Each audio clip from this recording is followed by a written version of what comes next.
ایک استاد class room میں آیا اور اس نے بچوں سے کہا کہ آپ مجھے اپنے مستقبل کے عزائم کے بارے میں بتاؤ کہ آپ بڑے ہو کر کیا بنو گے، آپ بڑے ہو کر کیا کرو گے۔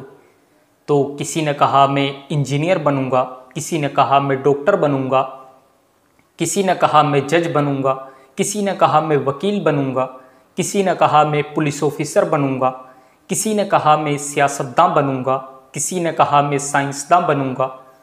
یعنی تمام بچوں کے جوابات اسی کے ارد گرد گھوم رہے تھے۔ کوئی وکیل بننا چاہتا تھا، کوئی سیاستداں بننا چاہتا تھا، کوئی پولیس آفیسر بننا چاہتا تھا، کوئی انجینئر بننا چاہتا تھا، کوئی ڈاکٹر بننا چاہتا تھا۔ لیکن ایک بچے نے ایسا حیرت انگیز جواب دیا کہ اس کی بات نے سارے لوگوں کو حیران کر دیا اور اس پر سب ہنسنے لگے۔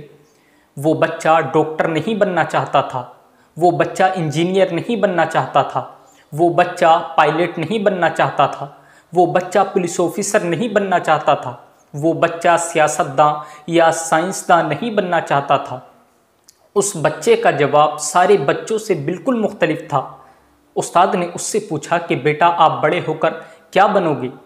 تو اس بچے نے جواب دیا کہ میں صحابی بننا چاہتا ہوں۔ بچے کا یہ جواب سن کر استاد بڑا متعجب ہوا اور اس نے تعجب کے انداز میں بچے سے پوچھا کہ آپ صحابی کیوں بننا چاہتے ہو؟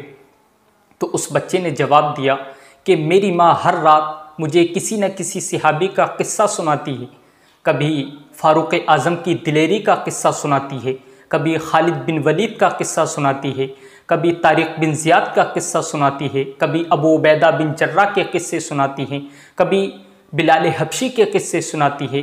میری ماں ہر رات مجھے کسی نہ کسی صحابی کا قصہ ضرور سناتی ہے، اور میں یہ جان گیا ہوں کہ صحابی دلیر ہوتا ہے، صحابی نڈر ہوتا ہے، صحابی بہادر ہوتا ہے، صحابی اللہ اور اس کے رسول سے پیار کرنے والا ہوتا ہے، صحابی اللہ کے علاوہ وہ کسی سے نہیں ڈرتا، اس کے دل میں صرف اللہ کا خوف ہوتا ہے، اس لیے میں صحابی بننا چاہتا ہوں۔